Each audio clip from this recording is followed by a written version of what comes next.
Κυρίες και κύριοι,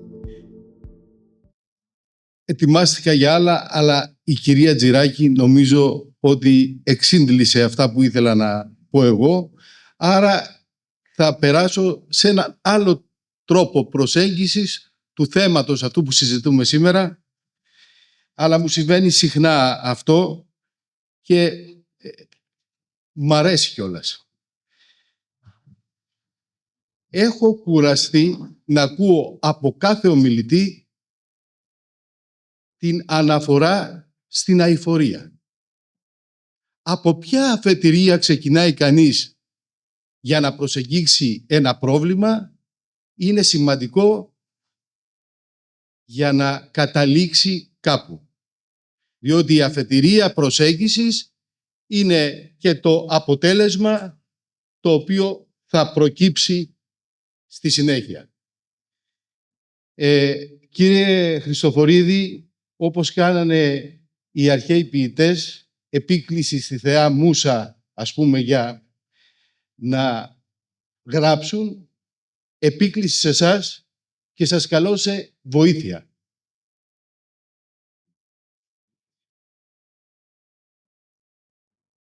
Και λέει, αναφερόμενος προηγουμένως στο ότι έχω βαρεθεί να ακούω από όλους την αναφορά τους στην αειφορία, λέω το εξής.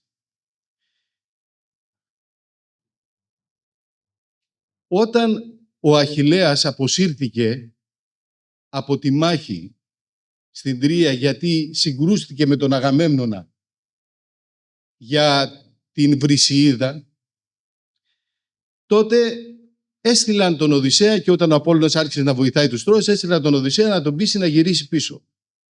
Ο Οδυσσέας και ποιον άλλον θα έστελνα, επιχειρηματολόγησε και ο Αχιλλέας, αφού άκουσε την επιχειρηματολογία του Οδυσσέα, του απάντησε ως εξής. Εχθρός γάρμη κίνος,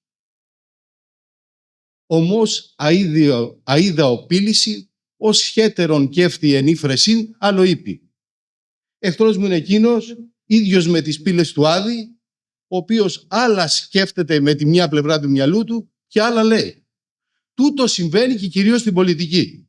Και υπηρετώ σε αυτόν τον χώρο, στην κατώτερη βαθμίδα πολιτικής, αλλά αυτό συμβαίνει. Και να είστε σίγουροι ότι συμβαίνει αυτό.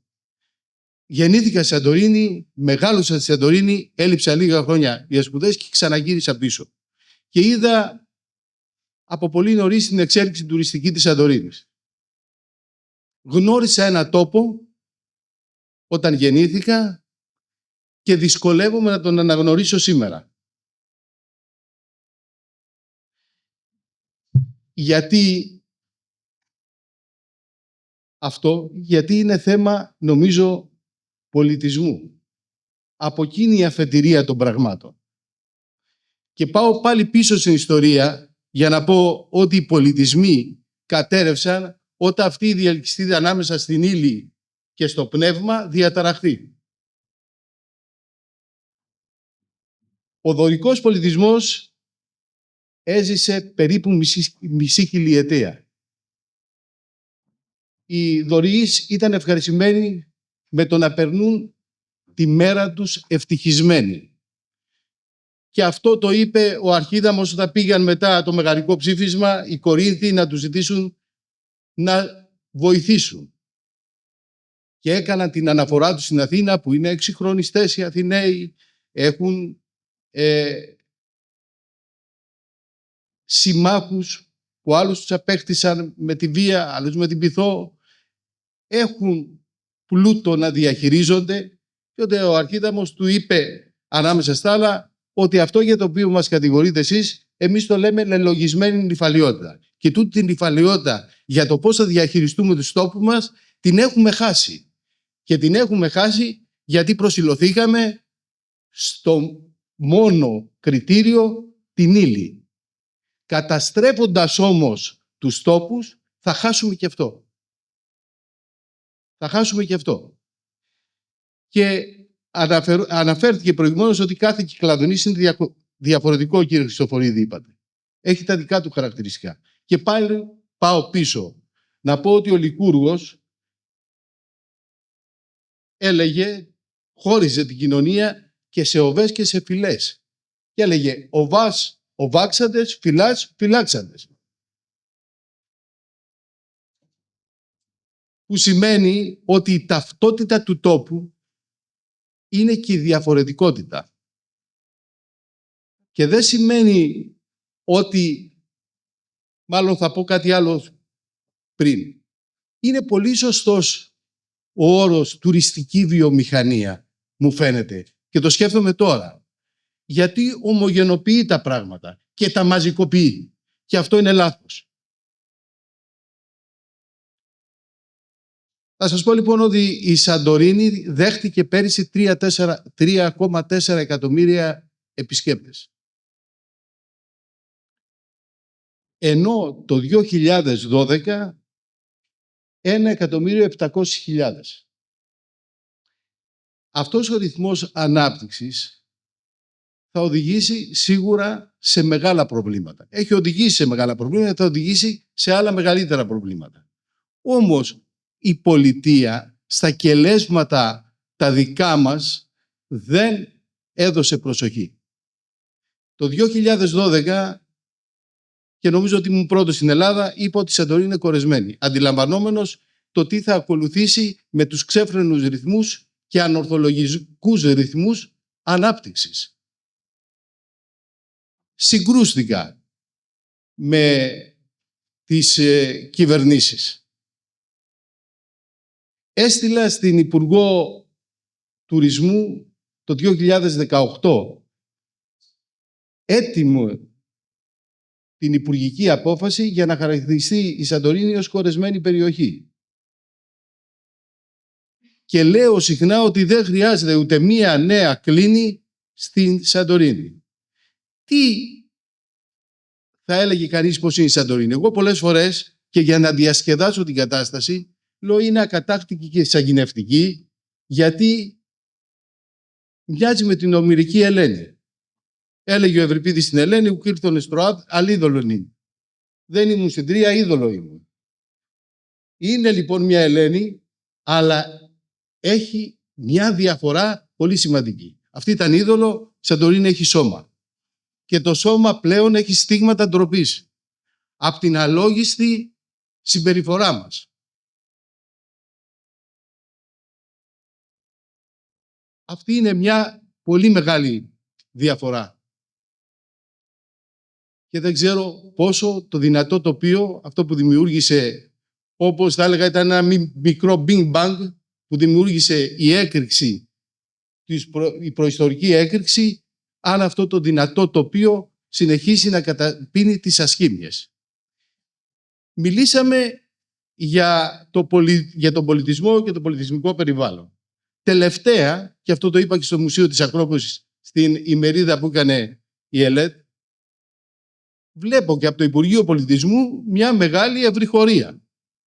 Το 1995 ως κοινοτάρχης στον Πύργο ζήτησα από την δεύτερη εφορία Βυζαντινών Αρχαιοτήτων να χαρακτηρίσει τον οικισμό ως διατηρηταίο μνημείο, όλο τον ιστορικό πυρήνα του χωριού. Να επεκτείνει δηλαδή την προστασία σε όλο τον ιστορικό πυρήνα του οικισμού.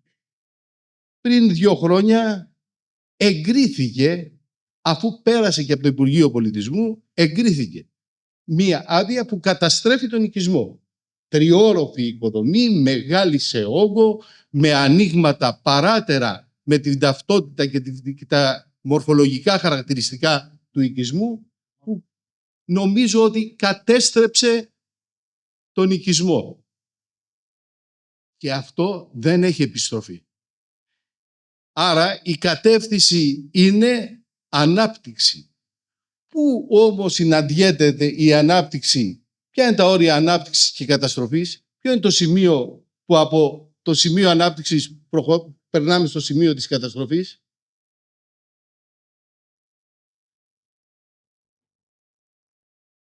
Έπειτα, να πω λίγο και στα χωράφια των αρχιτεκτόνων, να πω ότι βλέπω ότι η σύγχρονη αρχιτεκτονική, μπορεί να τη συναντήσεις όπως είπα, από το Αμπουντάμπι μέχρι τα Κανάρια νησιά ή όπου δει, έχει την ίδια ταυτότητα. Δηλαδή ομογενοποιείται και αυτό.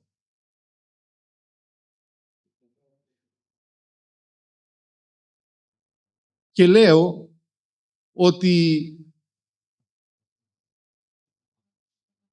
αυτό νομίζω ότι είναι αποτέλεσμα μιας αντίληψης που αφορά γενικότερα την τέχνη, γιατί θεωρώ ότι βρισκόμαστε σε μια περίοδο παρακμής, ότι προσπαθούμε με την πρόκληση να εντυπωσιάσουμε και όχι με τα στοιχεία του μέτρου και της αρμονίας. Γιατί θεωρώ ότι πετυχημένο δημιούργημα είναι αυτό το οποίο μπορεί να εντάσσεται καλά είτε στο φυσικό περιβάλλον ή στο οικιστικό περιβάλλον.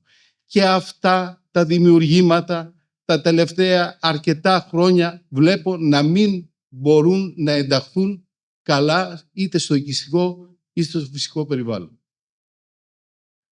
Άρα λοιπόν το πρόβλημα είναι και πρόβλημα της ταυτότητας, της καταστροφής της ταυτότητας των τόπων. Νομίζω ότι ερχόμενος στην Πάρο και μεταφέροντας την εμπειρία, θα είμαι νωρίτερα, δεν θα μπορέσω να τα εξαντλήσω. Εξαντλήθηκα.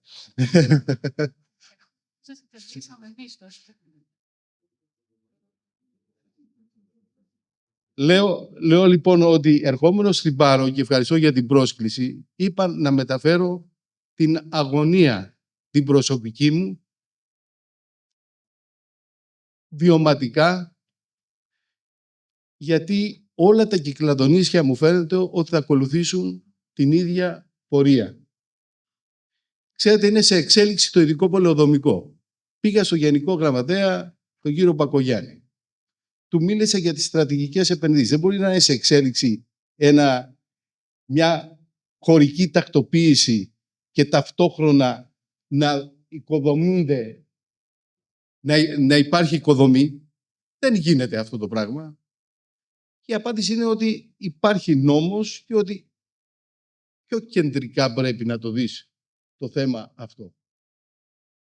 Έχουμε λοιπόν στρατηγικές επενδύσεις. Δόθηκε στρατηγική επένδυση 16.500 τετραγωνικά μέτρα σε ένα τοπίο, στο τοπίο της Βλυχάδας, που πιο εμπνευσμένος γλύπτης δεν θα μπορούσε να δημιουργήσει. Αυτό που δημιούργησε η απόθεση της τέφρας του ηφαιστείου, δεν θα μπορούσε ο πιο εμπνευσμένος γλύπτης δεν θα μπορούσε να το δημιουργήσει. Δόθηκαν 16.500 τετραγωνικά ως στρατηγική επένδυση.